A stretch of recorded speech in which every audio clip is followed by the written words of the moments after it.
Bedlam Buds. My name is Ryan, and this is Jeremy. How you doing, Jeremy? Go Pokes, I'm doing pretty good. We're doing pretty well today. How are you? You okay? I'm fine. I'm fine. I understand I sound like a minion. At least on my end, you do sound kind of Like literally, the sound coming out is like a little robot.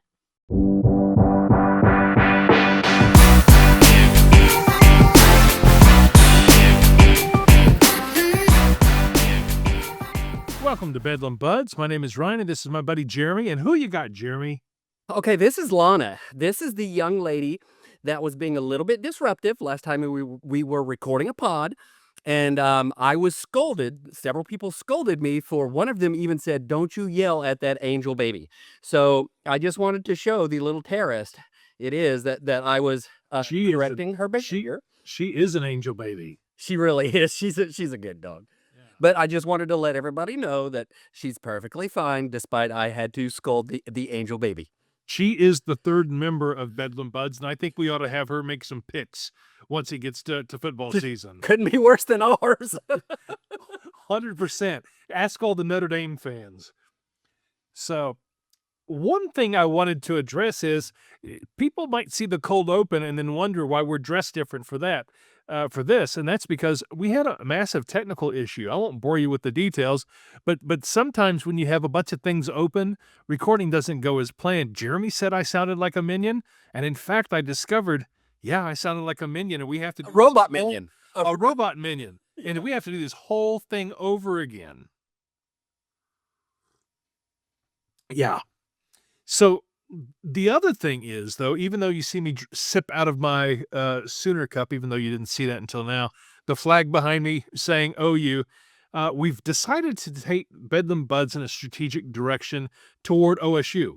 And there's a simple reason for that. A lot of you know me from my Ryan is That Dude Sooners content, and I will still continue to do that and go into depth about that.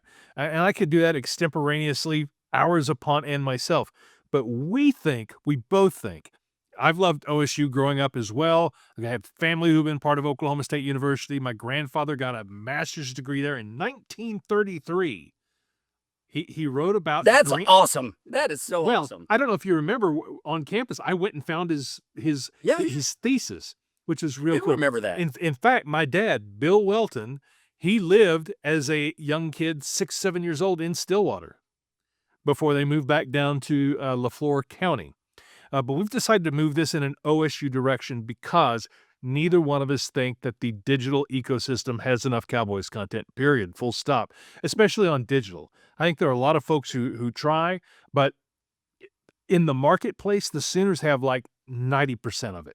And there just needs to be some more dedicated OSU talk. And I can't think of anybody better to do that with than Jeremy Cook right here. He's in the area, he's on campus, he works with athletes, he tutors athletes, and he just knows what's going on. Well, so, I've worked in the athletic department for 20-something years. Right. And so I got some access.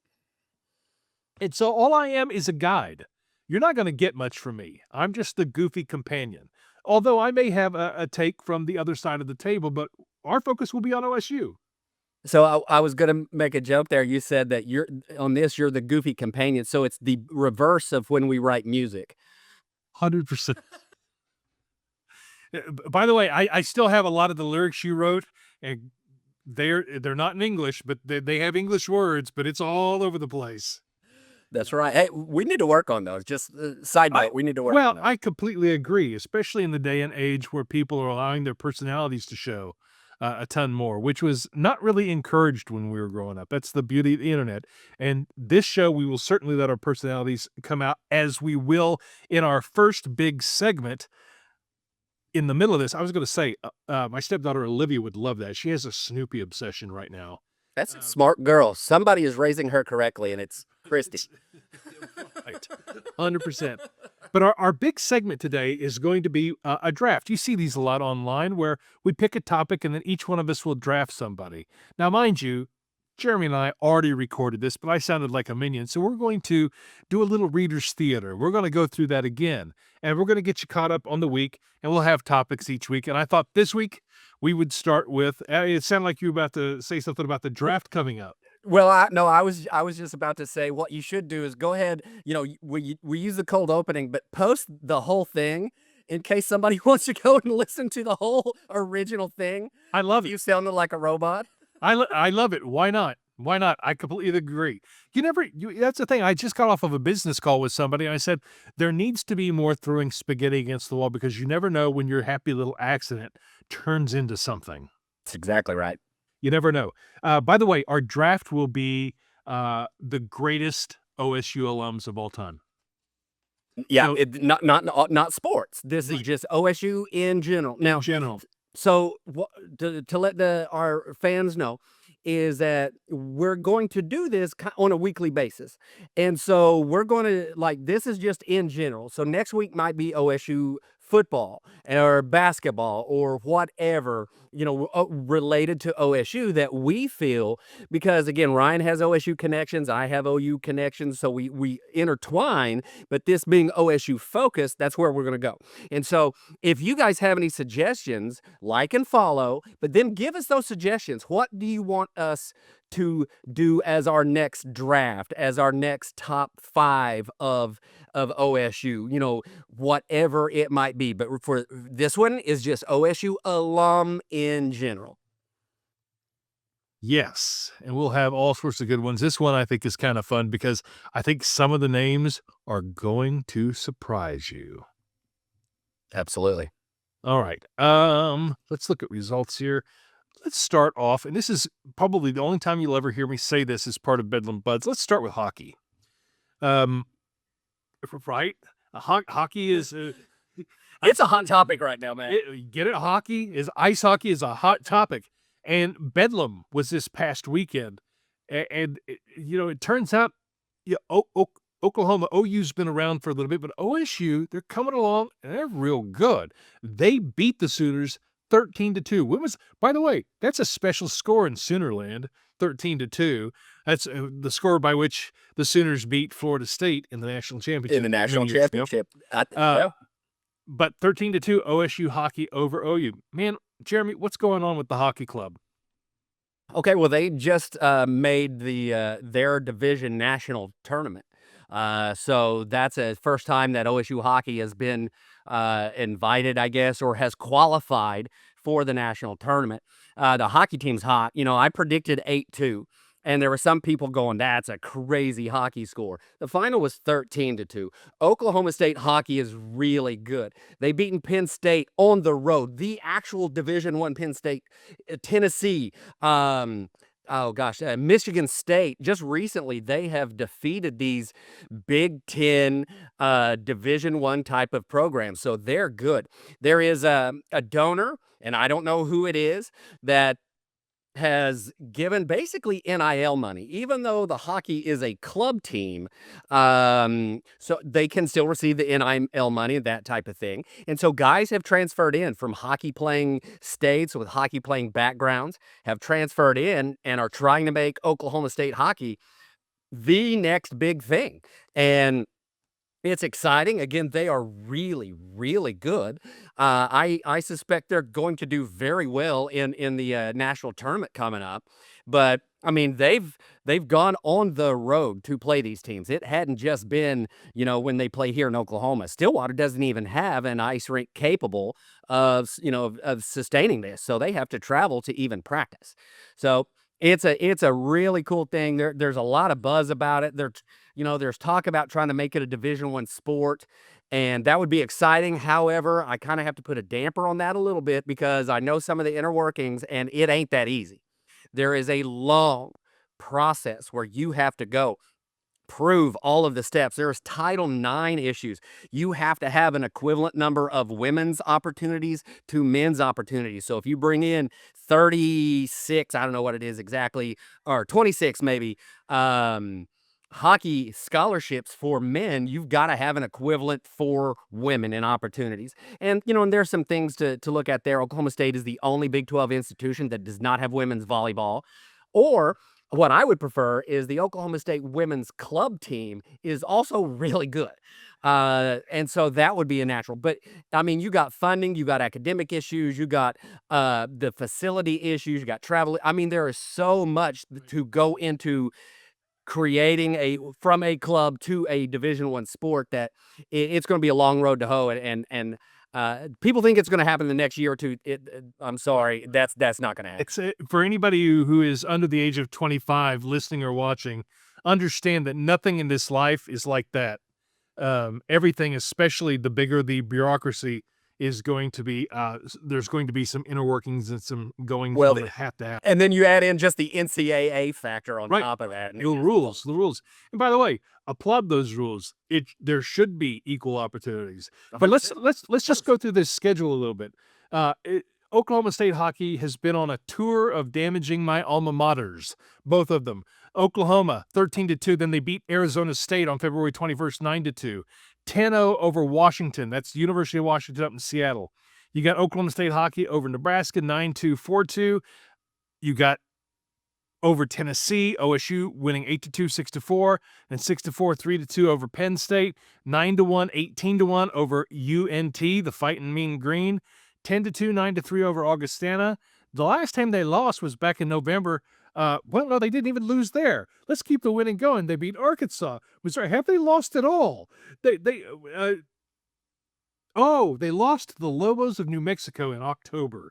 Well, I was going to say this again. This academic year, they have not lost. I mean, I'm sorry. This calendar year, they have not lost. Their last loss was, Well, I wasn't sure exactly, but I only see one loss on the schedule at all. yeah. And remember, guys can transfer in at the semester. And so I think a couple of dudes came in. Again, I'm not 100% sure, but I think a couple of dudes came in to solidify some of that. And we hadn't lost since. So, they were just as good before as they are now. Upcoming, they've got March 12th. That's going to be next Thursday, March 12th, against the D2 team, Michigan State. I believe that's at Maryville University. I'm not sure. But then they're playing Army, West Point. Mm-hmm. They're playing University of Tampa. Or as we joked, what did you call that when we recorded the Minion episode? Man, I don't know. University of Tampa at South Florida or something like that. Yeah, it's University of Manitoba in Tampa. Yes. Something hockey-ish. Yes, something hockey. When OSU hockey is playing in state at home, if you will, where are they playing? Sometimes at the BOK, sometimes down in Edmond. I'm not 100% sure because again, it's their scheduling issues or all of those. Sometimes they've had to move around because we don't have that facility in Stillwater. And so they have to, if the hockey area in Tulsa is open, that's where they go. If it's not, then they head down to the city area. I believe, if I am not mistaken, I'm on a site called Black Dog Hockey. That is bdehockey.com, and you can watch these games for free. BDE, huh?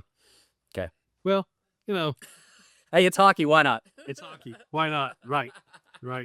Yeah, there is a lot of that, and again, just a flashback, the Penn State when Oklahoma State beat Penn State 3-2, that was their actual program. That is what they put to the Division I and all of that. So again, these dudes are legit, and imagine if they did get a facility in Stillwater, how much more could they improve when they don't have to travel to practice? 100%. Or if there wanted to be some sort of like joint operating agreement and have one just in between OU and OSU, where they could really just sort of like lift up hockey as a sport in general. Maybe there's something in Guthrie to be had, just something that's sort of in between. Well, I mean, there's a lot of land between here and there, so you'd think that maybe. But again, it's such a long process. I think that's several years down the road. Enjoy the success, but understand that this isn't happening tomorrow. By the way, imagine what it would have been like to have lived in the early 1890s when football was first becoming a sport. When are we going to have a stadium? When are we going to win a natty? I don't think people were talking like that, but... Well, no, they were going, what's that sissy wearing a leather hat for? Right. What do you mean we can actually take care of our injured pain with cocaine? Right. Because Coca-Cola. Coca-Cola. That's where they get the coca from. Yeah. Yeah, crazy times. All right, man. Anything else about hockey before we move into the spring sports, if you will? I'm just excited to get to talk hockey. I think it's so cool, and uh, the whole process, and it'll be interesting to follow the process as they try to become a Division One sport. To look at all those things, to understand part of that process. I'm curious about that on a deeper level, and I think that that's going to be really cool, and I'm excited that Oklahoma State at least is talking that direction and Absolutely. has some forward momentum when it comes to that. Do you have an NHL team that you follow? Well, kinda the Blues and kinda the Flames. Having traveled up to Calgary and, um, and the 1980 US hockey goalie, Jim Abbott, who not Jim Abbott, good lord. Um, he was a pitcher for the Angels. Um, the Jim Craig was a hero of mine, during that Olympics when I was a wee lad, and then he became the Calgary Flames goalie, and so I just followed him and became a Flames fan. I remember you were a Flames fan when we were in high school. Yeah, yeah. So I lean toward Flames, but I've been to more St. Louis hockey, so I kind of lean, and they're a little bit closer. But if down to the nitty gritty, I'd have to say Calgary. Yeah. I'm 100% a Dallas Stars guy. I say 100%. I actually do. Any team from Toronto, I root for. Toronto Maple Leafs, they haven't won since 67, 68. Yeah, and they've got beautiful unis, the gamut, and I just love the city of Toronto, always have. But I'm a Stars guy. I remember, Jeremy, I was playing in a band back in 1999 for Game 6, the Brett Hull game. And it went late into the night, early into the morning, and we played a gig. We didn't actually play the gig because nobody was at the bar because there was no TV there. The entire city in Dallas, the entire city was watching hockey. They were just, the strike of 2004, 2005-ish, that kind of dampened the way fans thought about the game. But in 1999, everybody was watching hockey. So I'm very much a Dallas Stars guy. And I usually don't get ramped up until playoff time, but at the beginning of every season, I say, this is the year I'm going to watch more hockey. I mean, there's only so much time in the day. 100%. Speaking of which, let's get on to baseball and softball. And Jeremy, when I'm on Ocali.com, all I see are wins. 3 takeaways. OSU softball defeats Missouri State 8-3. Cowboys relief pitching shines in a 1-0 win over Sam Houston. Essex's late dash gives Cowboys a 1-0 win and sweep of Sam Houston. Just win, win, win. Lund fans 14 as Cowboys crush Sam Houston. It might have been a tough start to the year for Cowboys baseball, but they're rocking and rolling now. 7-game win streak. They won yesterday over Missouri State 8-7. Softball is on a good win streak. But back to baseball real quick. Yeah, again, those guys that we've been talking about are coming around. And the last game of the Sam Houston was a 1-0 win for OSU baseball. And at the end of the game, there were 7 freshmen on the field for OSU. And that's how you get these guys experience. It's how you get these guys the game time that will pay dividends down the road because injuries are going to happen. You've got to rotate. You've got to rest. And so that's the type of experience that is going to do this team a lot of good down the road, but they're still getting those wins. Again, they reeled off 7 in a row. They lost to Grand Canyon in the first. Then they won the series. They won the Tuesday game. They won this weekend, swept it, and then they won again yesterday, Tuesday. The baseball team is hot. They've had good pitching, not what I would call spectacular, but they did throw a shutout on Sunday. And there were several arms. I mean, gosh, I had 5 or 6 or 7 guys got to throw. And so again, that's the type of thing that you have to do to build up the experience, again, the game time, the comfort of the younger players and the new players to integrate together to build for a long-term success. And I love how Coach Holliday built this schedule. We started off with bangers. Oh my gosh, just a murderer's row and struggled a little bit, but that woke these guys up. As I mentioned, after that Grand Canyon loss, they could have put the Daubers down. They could have been sad and depressed and gone, oh, shoot, the season's lost. But they're like, hell no, we're going to come back and win this. And again, they have reeled off a lot of games against tough opponents. Sam Houston State might make that NCAA tournament. Missouri State is usually in the NCAA tournament. So these are good teams that we are playing. Don't be fooled. A lot of people compare what that team is in football to what they are in other sports, and you can't do that. You cannot do that. Just because it's Missouri State doesn't mean that they are a lower level. Well, we've talked about Dallas Baptist before. Dallas Baptist. They're real good. Yes. ORU will come up. ORU. They've made the World Series since OU and OSU have, I think. 100%. I mean, come on. The most recent Oklahoma team in the College World Series. And by the way, they came out of the Stillwater Regional. Right, they did. I remember that. In fact, that was some crazy late inning games. I remember that season. Let's talk softball. Softball it's a bounce back year for the club. Right. Last year was not quite what OSU softball expects. We had made the softball World Series 5-6 years in a row, several years in a row in dominating fashion, made it top 4 a couple of times. And then last year was a bump. Last year, transfer portal, et cetera, but the coaches made the mistake at the beginning of the year, and I think they jinxed it by saying, this might be one of the most talented teams we've ever had. And that's It's a kiss of death. It's a kiss of death right there. And talent-wise, they might have been there, but it just never came together, just never gelled. I heard some rumors, there were some unhappy players maybe with the situation causing, again, I don't want to get too much in the drama, but basically, the best way to say it would be there were some girls that were not being team players. And that can kill a team, that can kill anything. Sometimes there is addition by subtraction. And heck, there was one year when Bob Simmons took over Oklahoma State football. The first thing he did was kick off like 25 guys, and we made a bowl that year. Because, they're like, people, what is he doing? Oh, no. And it was addition by subtraction. Got rid of the problems, brought in some good dudes, make a bowl game. And that's what OSU softball has done. Again, there wasn't any huge distractions, no fights or any of that kind of drama, it's just vibes. Absolutely. It's not an episode of Survivor where, everybody's cutthroating each other, but there were some off vibes last year. That's the best way to say it. Off vibes. And this year they bounced back. They are playing a lot better. Ruby Malin is throwing absolutely terrific. She's our number 1. Brought in some good young arms, getting some experience. I like the way that they're gelling. I like the way that they're playing right now. And gosh, it's good to see that, but it's a long season. And we got to see how both baseball and softball respond over the length of the season.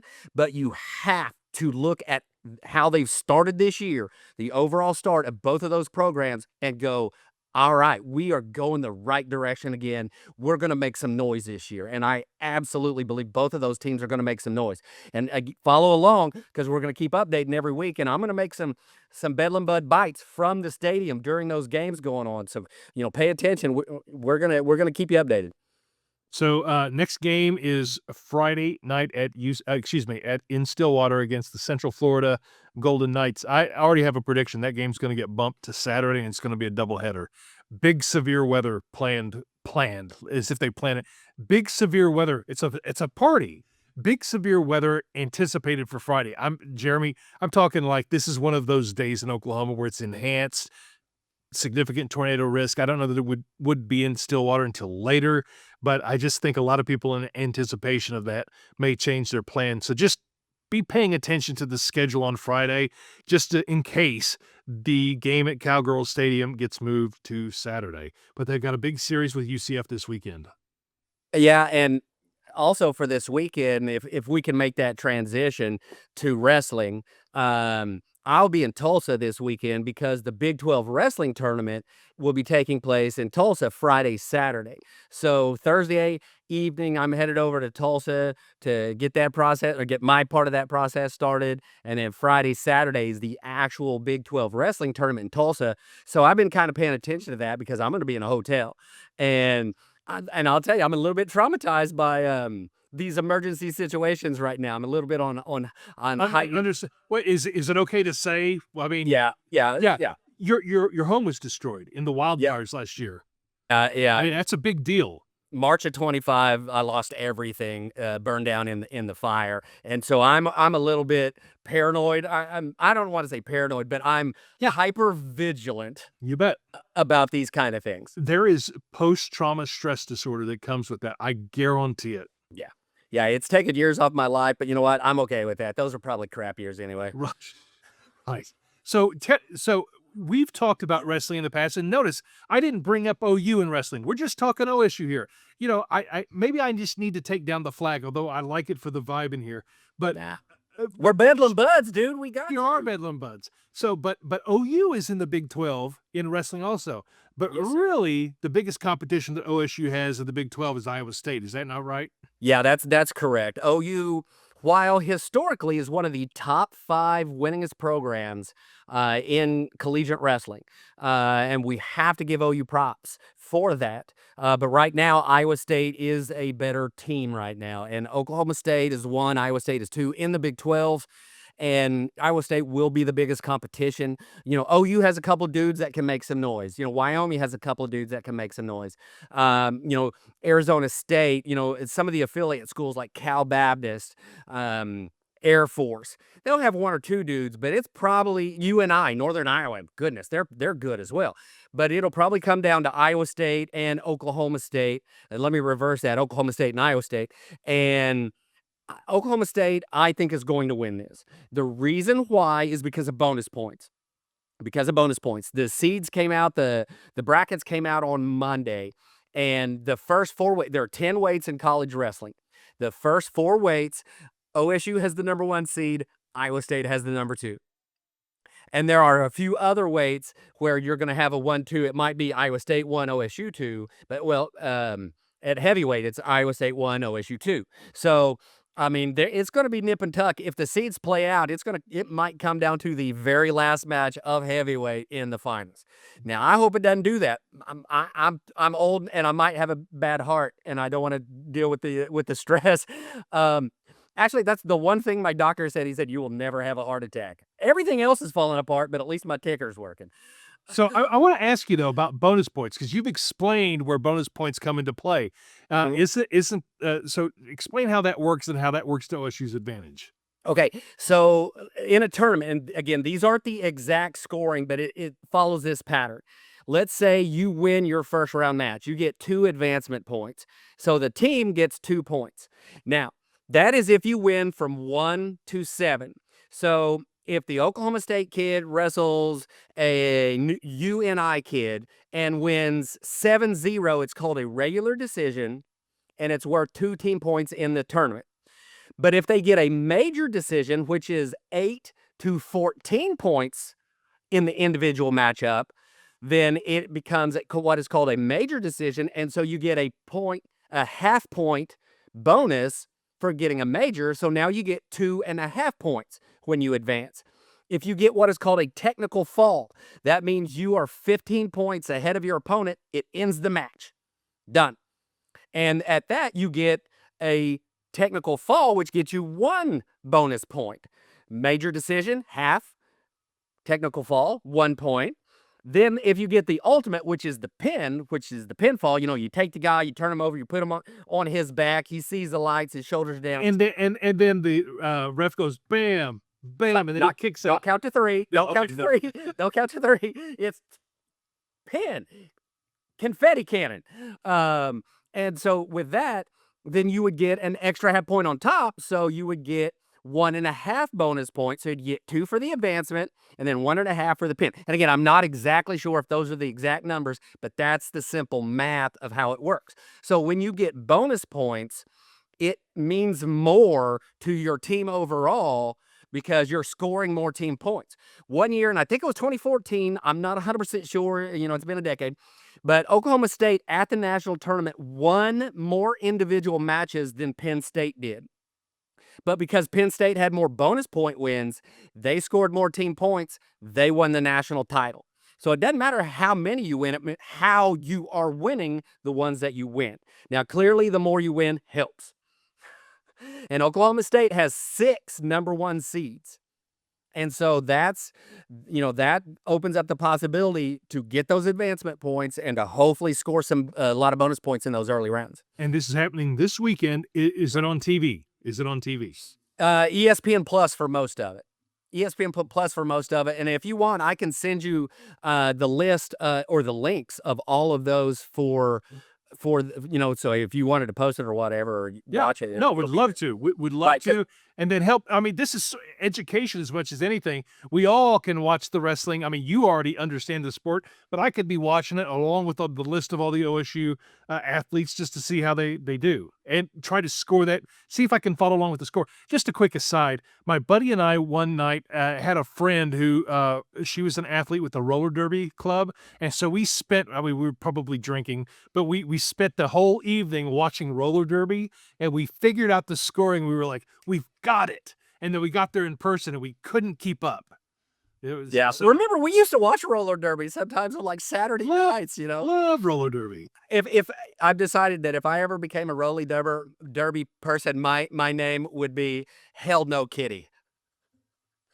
I love this. Instead of Hello Kitty, it's Hell No Kitty. Hell no kitty. Hell no kitty. I'm probably not ever going to be able to do that, though. Right. But so one more thing on the scoring.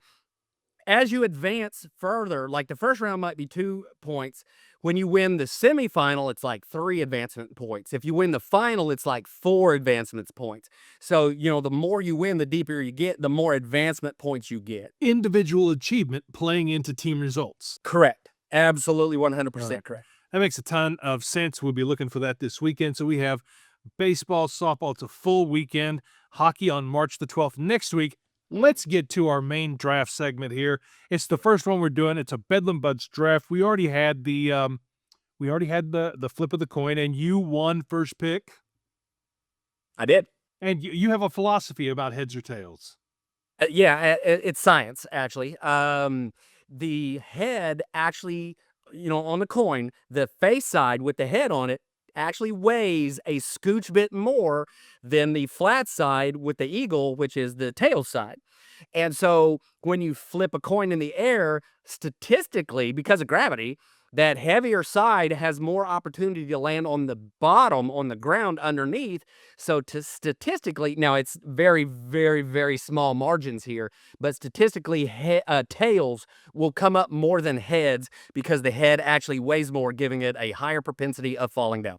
There you have it. And you picked tails and you won. So the idea behind this draft is for each one of us to, in this case, greatest OSU alum of all time. You'll pick first and explain why you picked them, him or her, and then I'll pick. But I can't pick who you picked, and then you can't pick who I picked. So, drum roll, please. The start of the Bedlam Buds first ever draft, greatest OSU alum. Who's your first pick? T. Boone Pickens. T. Boone Pickens. And here's why. Clearly, he has meant a ridiculous amount to the athletic department. I mean, we play in T. Boone Pickens Stadium, for goodness sake. There was a loophole after 9/11 of a tax break for corporations if they made donations to like charities and stuff to encourage that. And he made a $165 million donation to the charity of Oklahoma State University Athletics, which started the process of modernizing Oklahoma State football. It helped lead to our greatest period of success under Coach Mike Gundy. Until 2 years ago, we were the 3rd highest team for a bowl streak, for the college team that had the longest bowl streak. We are now starting over. And so he gave $165 million just right there. But what T. Boone Pickens has done for Oklahoma State University is he's given as much, if not more, money to the academic side than he did the athletic side. It's called the T. Boone Pickens School of Geology, for goodness sake. He built an entire building for the geology department, which then expanded out I had classes in that building way back in the day. So he has given, and he gave money to the College of Education and all kinds of things. Basically set up, I'm not sure of what the legal term is, but basically like a trust fund for Oklahoma State that I believe Mike Holder helps manage because of his connections to Oklahoma State. And again, I'm not 100% sure on that. But so he is still essentially giving to Oklahoma State, and there's a museum set up for T Boone that you can come in and look around at, and what he did for Karsten Creek, making Oklahoma State, helping maintain, I should say, Oklahoma State as one of the premier golf schools in the nation. And so T Boone not just donated to athletics, which again, millions and hundreds, plural, hundreds of millions of dollars, but he also has given hundreds of millions of dollars to the academics. To me, that is well-rounded. That is we need more T. Boone Pickens at Oklahoma State. That's what you call legacy. I mean, he's Yeah. not, he didn't only give while he was alive, he's giving posthumously, on and on and on. And by the way, shout out, he doesn't happen to be in our, either one of our top 5, but I forget his first name, Atherton. The sake of the Atherton Hotel passed away recently, I believe. Yeah. So Yeah, that's if they name a building after you, you've probably donated a few. right. Well, and that's man, when you have success, you love your university so much. But T. Boone Pickens was all about that. Even when you see him out in public, always in orange, he was just 100% loyal and true to the Cowboys. All right, are you ready for my number 1 pick? I'm excited. Let's hear it. You tried to steal it from me because you knew what it was. It is the greatest athlete in the history of Oklahoma State University, John Smith. John W. Smith. And he not only won 4 straight Big 8 championships, 84 through 88. Maybe there's no 86 here. I wonder if they canceled the Big 8 championships. Olympics. Okay. Makes sense. But he got a gold in Seoul and a gold in Barcelona. He's synonymous with wrestling. He's Mr. Wrestling. And then he came and had a Hall of Fame career as coach. And you got to work with him very closely. Yeah, for a very long time. He also, while he was winning Olympic golds, he also won world medals. He's the only U.S. male wrestler to win 6 straight world championships. Now Jordan Burroughs has a whole bunch, and our current coach David Taylor's won some, but John won 6 in a row and then stepped aside to become the head coach at Oklahoma State, and he won 5 national titles as head coach. I got to be a part of 4 of those, so I actually have 4 national championship rings. That's fantastic. Now, give us just something that you won't get anywhere else. Tell us one thing about Coach Smith that nobody else would know. He has a very subtle sense of humor that if you're not paying attention, you're going to miss it, because he is who he is. And I don't know of any other way to say it. He shows up to every match, and he has his cowboy hat on, and he's now got a gray beard, the silver looking beard, because he's just cattle farming. And he volunteers as an assistant coach for the women's program, for the Oklahoma State women's program. I mean, how cool is that? And name another women's program that has a dang John Smith helping them out, So, again, I'm a newbie to the sport of wrestling, but I got to hang out with Stan Abel a lot because I was a DJ at Opie's and I would play in the cool. And Stan was a regular. Stan was unique. Stan was awesome. But wrestling guys got to be a little unique, maybe a little crazy. I think that's why I work well with wrestlers, is that you have to be off kilter a little bit. And and you have to be off kilter to work with wrestlers. And I think that's why I've been able to maintain it for 26 years. It's 25 or 6 authenticity. years. I mean, they'll smell a phony out. Oh, 100%. And they'll let you know, much like I will. So 100%. But again, that secret, it's not really a secret, but John kind of had a sly sense of humor that if you weren't paying attention, you'd miss it. And I have a cool story I'll tell you when we're not recording. Okay, awesome. Thank you. I love those. I'll accidentally leave the recording on. No, I'm kidding. Okay, so who's your number 2? Actually, it's not that bad. Barry the Man Sanders. Yeah. Barry Sanders. I mean, Easy come on. pick. He is the greatest running back of all time, and I'm biased, but, because I got to see him I live. agree.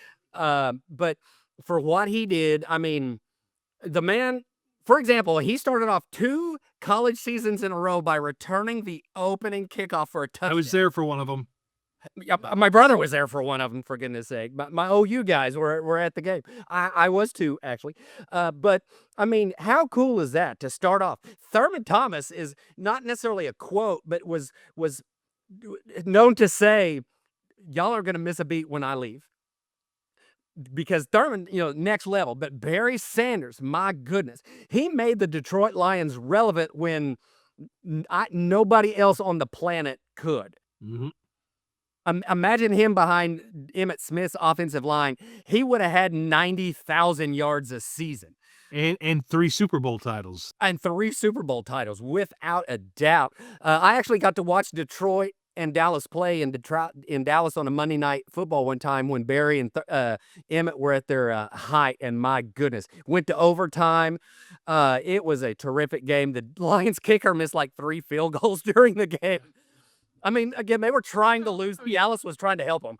For young people who all they have are highlights to watch, I don't know that there's anybody quite like Barry. I mean, even stylistically. I mean, I think about somebody like Kenneth Walker III. He's a lot of power, but not a lot of moves. I just don't know. As a running back, Yep. right? As a receiver guy, I mean, Tyreek had a little bit of that, but Tyreek was a little bit more Tyreek Hill, Dolphins wide receiver, a little bit more flat, or I guess Chiefs and Dolphins, a little bit more flatline speed, but he had a little bit of moves. I mean, some of those, maybe Scandling or some of those type of dudes, but nobody. I mean, it's Barry, and then everybody else who tries to be like Barry. I mean, like Walter Payton, entirely different type of running back. Jim Brown, entirely different type of running back. Adrian Peterson. Adrian Peterson was 3 yards in a cloud of dust. He was gone. And let me tell you, I watched that guy run up and down the field so many times when I'm trying to take a picture and I'm behind him going, stop, because he was just sprinting up and down Lewis Field. But Adrian Peterson, he's in my top 5 players I've seen live that were just absolutely. There's a lot of talk about Greg Pruitt, Billy Sims. Adrian Peterson's the best running back OU's ever had. Full stop. He's one-on-one. Okay, who I'm going to argue though? Marcus Dupree. Well, I will say Marcus Dupree was a little big, even during his time there.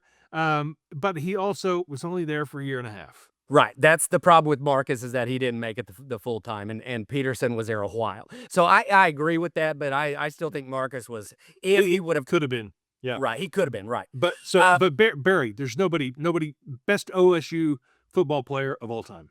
Right. And like, for example, when we played in the Holiday Bowl, his junior year, right, he declared pro not long. He had just won the Heisman.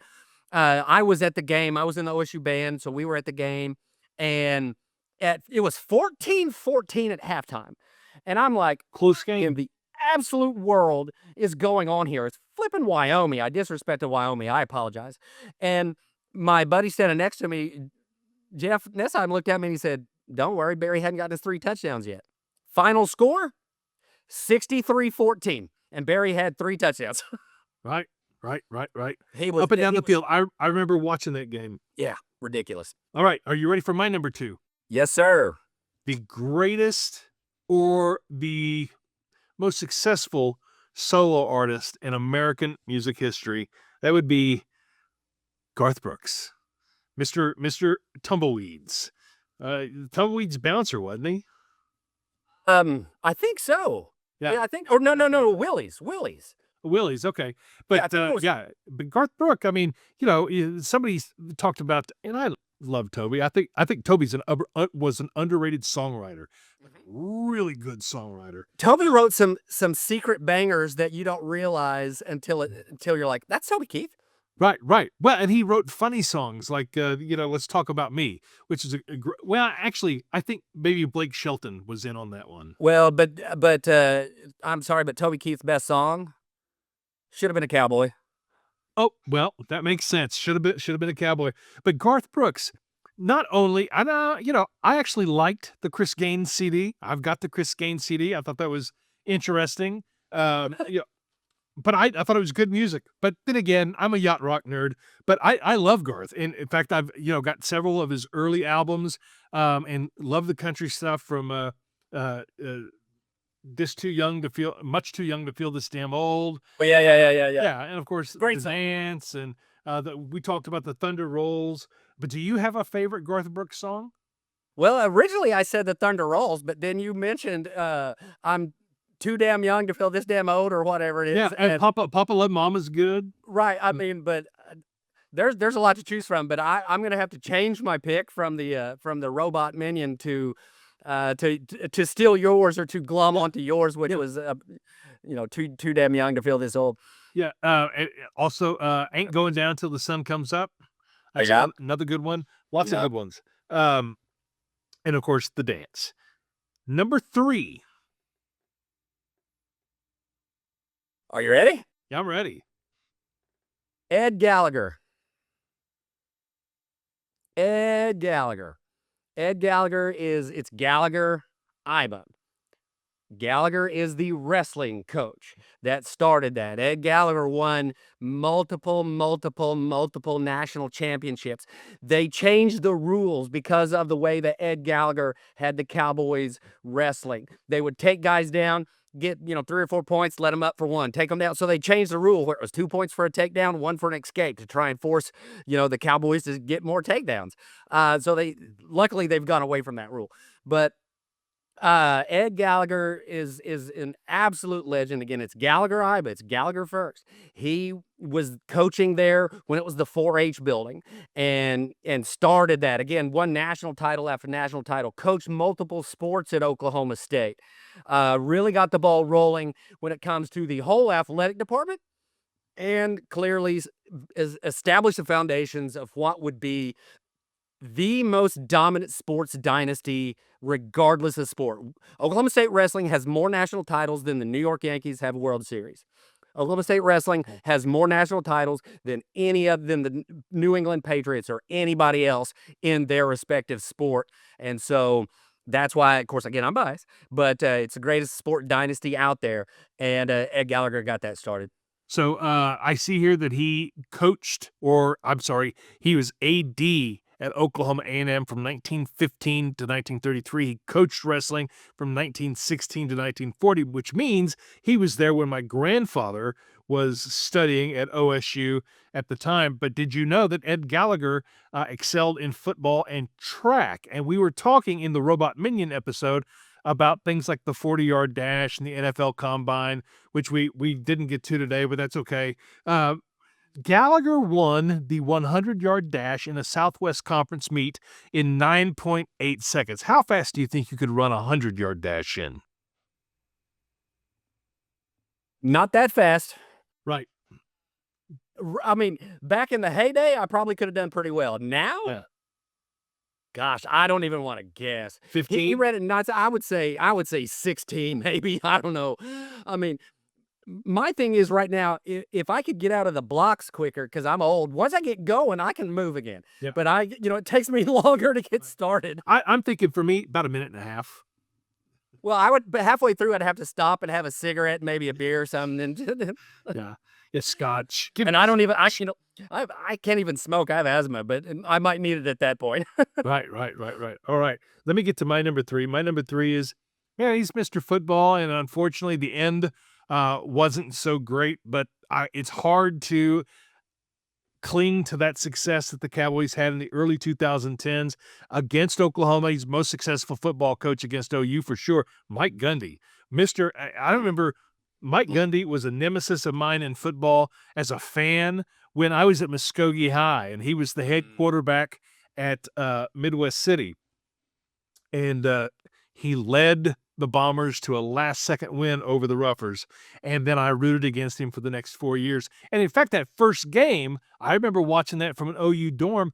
Cowboys should have won that game. Who was it? Brent Parker dropped the pass. I'm sorry, I missed that last part. What were you saying? It was 28-24 OU, the Mike Gaddis game, I believe it was. And there was just a drop. That is such.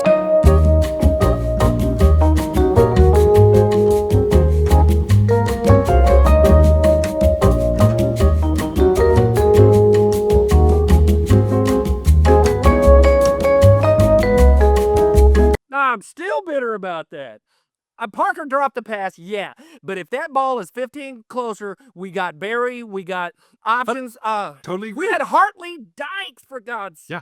So Oklahoma State at that time, for folks who don't remember back then, had their version of the triplets. And you might be 25 years old and saying triplets. Cowboys, Dallas Cowboys, Aikman, Smith, Michael Irvin. Cowboys had it before the Dallas Cowboys had it. OSU did. You had Mike Gundy, you had Thurman or Barry, and then you had Hartley Dykes. Hartley Dykes. Team. Hartley Dykes is one of the. If he had stayed healthy, he would have had an incredible career. He was top, probably top 3 receiver I've ever seen play live in college. And he was drafted by the Patriots, was he not? By the Patriots, right? Yep. That was the problem. But pardon my language. Pardon my language. I get a little fired up by that. Nobody will hear it because I'm going to. You should say you need to post in Cowboys. Right. Go Cowboys. Yeah. Heart. And that go Pokes. Referee. Right. Referee, go Pokes. And it was for cussing. It was for cussing. Wow. Well. All right. Do you have a number We 4? would have gone to the Sugar Bowl if we had won that game. Wow. Wow. Who's your number? But hey, you know what? San Diego was a pretty good time. Yeah. All in all, And that's I mean, New Orleans, San Diego, they're both good. Yeah, it was a pretty good time. But and fortunately, fortunately for me, I've been alive during the period of success where Oklahoma State football has more success against Oklahoma football during my time here in Stillwater than any other previous era. So at least I should not really complain. And again, I don't fault any of the players. I'm still mad at the ref. Well, I don't blame you. And by the way, all things looking up, Eric Morris, I think is going to be real good here real quick.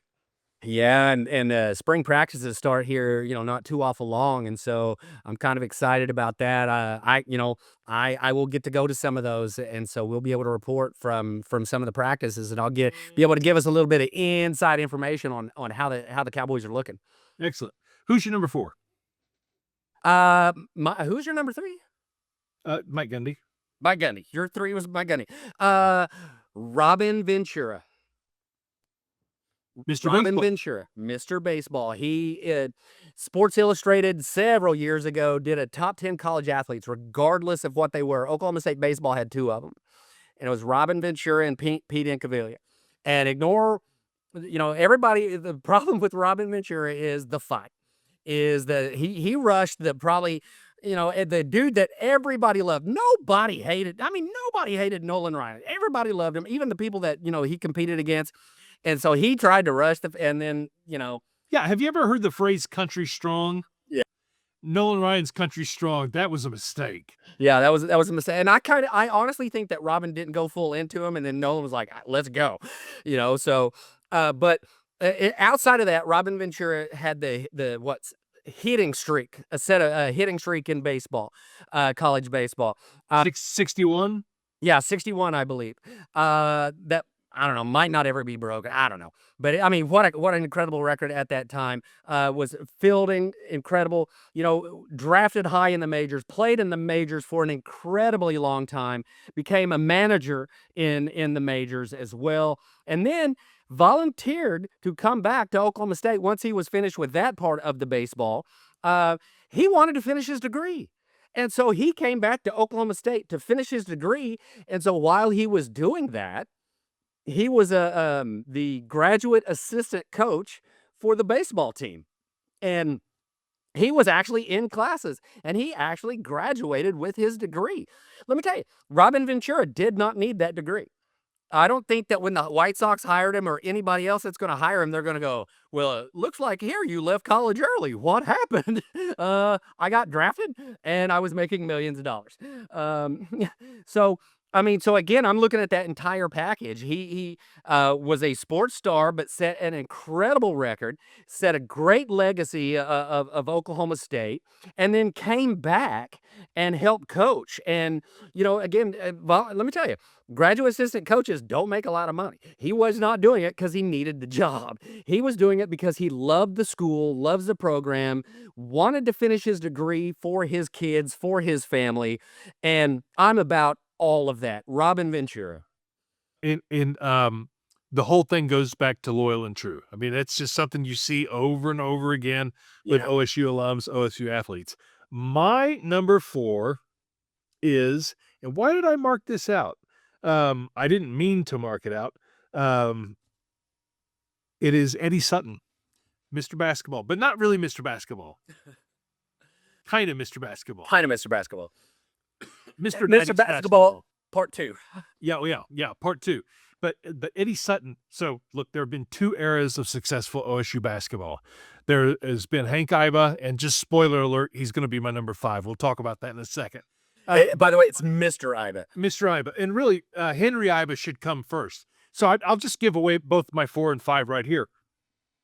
There's been 2 great eras of OSU basketball. You had the 1940s, when OSU won the national title in 1945 and 46.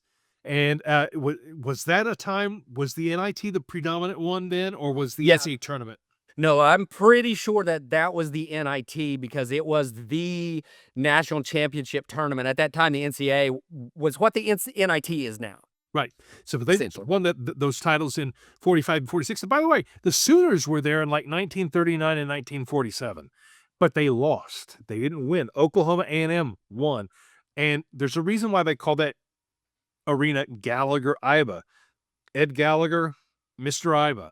And in fact, in Eddie's time, didn't they save a seat, like an empty seat for Mr. Iba? There is still a seat for Mr. Iba. Is there a seat for Mr. Sutton also?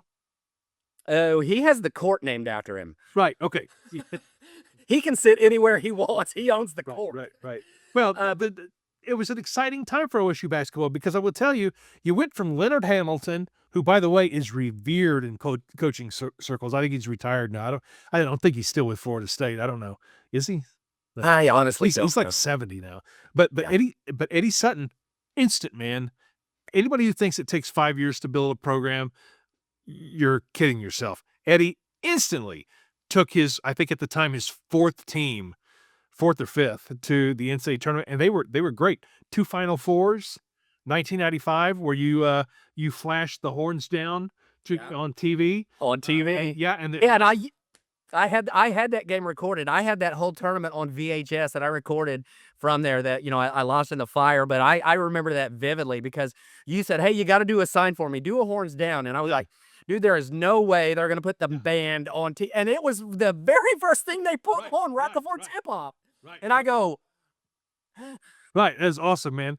Well, and I remember that game, lost to UCLA. And then in 2004, I remember that John Lucas the third and the win over St. Joe's, which was a classic, one of the best, most thrilling games. And then should have beat Georgia Tech. Shoulda. And by the way, I think they would have had a great chance against UConn. Well, the thing that really irritates me is that the kid that scored the layup for Georgia Tech to win it, Jarrett Jack. Right, the pass that set that up was delivered by a guy that almost signed with Oklahoma State. And so, there's a little bit of that, not irony, but that sports, wow, small world type of thing. But yeah, there, and you can get into it. Did they need to call a timeout to put our defensive guy in there? Because if our defensive guy comes in, they might not get that stop. Because we had a kid, and I'm sorry, it's been a while. I blinked on his name. He was our stopper. And again, I don't fault the coaches or anything because they got us there. And in the heat of the moment, things happen. But it's, hindsight being 2020, you look back and maybe you never know if it would have changed anything. But it's one of those fun things to talk about when it comes to sports. But no, Georgia Tech, good for them. They advanced. I was at both of those Final Fours, by the way. Matter of fact, in the Seattle one, we were forced to go to the national championship game that we were not playing in because they had they had tickets for each of the bands, so we had And was that UCLA, Florida, or who was that? UCLA, yeah, UCLA, Arkansas. Arkansas. Yeah, and UCLA won that one. UCLA, yeah, because UCLA because they had the brothers, Right. I remember. Yeah, the O'Bannons. Bannon brothers, yeah, and they beat us, and it was it was a close game, and Arkansas beat North Carolina to advance, and so So that stopper you were talking about, was that Tony Allen? no, it was Yeah, because Tony Allen played on that team, and he turned out to be I thought he was a great pro. well, no, he wasn't. He was a defensive stalwart in the NBA. But if I could look it up, but again, as soon as you say it or I see it, I would name it. But it doesn't matter. It doesn't matter. So But yeah, I've given away my 4 and 5.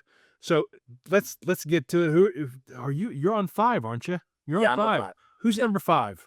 Henry Bellman. I didn't even know he was a Cowboy until in the Robert Minion episode. You mentioned Henry Bellman. Henry Bellman, a great Oklahoman.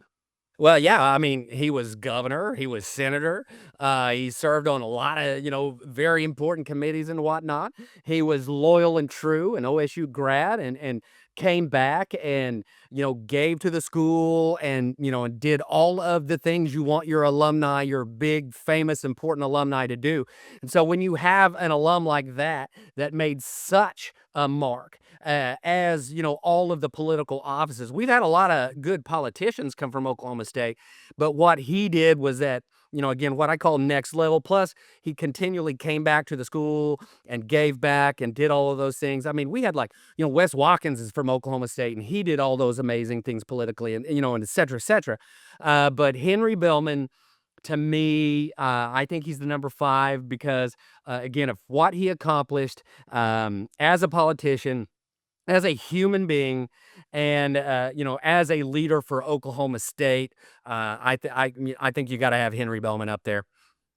I think we're going to have another greatest OSU alums and not include any of the people we had here, like a part 2. Yeah. And a Well, part and 3. and there are plenty. And there are Yeah. plenty. There are plenty. All right. I hope everybody who got to this point will probably clip this as a separate video. We'll have it as part of the full video, clip this as a separate video. But tell us, who did we miss in this first tier of greatest OSU alums of all time? Who do you disagree with? Who would you have put in there? Put it on wherever you see this. Put it in the list. Like and subscribe. Leave a 5-star review for the podcast. Tell your friends.